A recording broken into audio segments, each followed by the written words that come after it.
যারাই হাঁটুর সমস্যা নিয়ে আসে তাদের একটা কমন কোশ্চেন হচ্ছে যে স্যার আমার হাঁটু ক্ষয়টি কী কারণে হলো।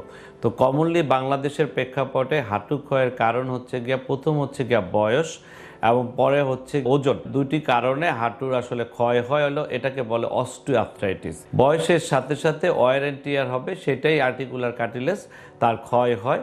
এবং ওজন যখন বেশি থাকে, যখন ওয়েটটা বেশি ট্রান্সমিশন হয়, তখন কিন্তু এই ক্ষয়টা ত্বরান্বিত হয়। এছাড়া ডিজিজ আছে, ডিজিজের মধ্যে যেটা হচ্ছে রিমাটয়েড আর্থ্রাইটিস, এটাতে হাঁটু ক্ষয় হয়, যে কোনো জোড়াই ক্ষয় হতে পারে, বাট হাঁটু কমন। এছাড়া পোস্ট ইনফেক্টিভ, এটা স্পেসিফিক হোক নন স্পেসিফিক, কমনলি টিউবারকুলোসিস হয়েছিল কোনো আগে, সেটার কারণে এটা হাঁটু ক্ষয় হয়েছে, সেকেন্ডারি অস্টিওআর্থ্রাইটিস ডেভেলপ করেছেন।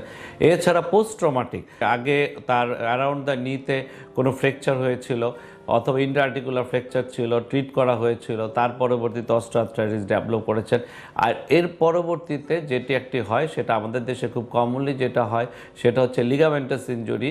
যে কোনো লিগামেন্ট এসসিএল অথবা পিসিএল ইনজুরি হওয়ার পরে সে ট্রিট করলো না, ট্রিট না করার পরবর্তীতে 5 বছর পরে অস্টিওআর্থ্রাইটিস ডেভেলপ করা, এই অস্টিওআর্থ্রাইটিসটা অ্যাগ্রাভেট করে, খুব আর্লি অস্টিওআর্থ্রাইটিস ডেভেলপ হয়।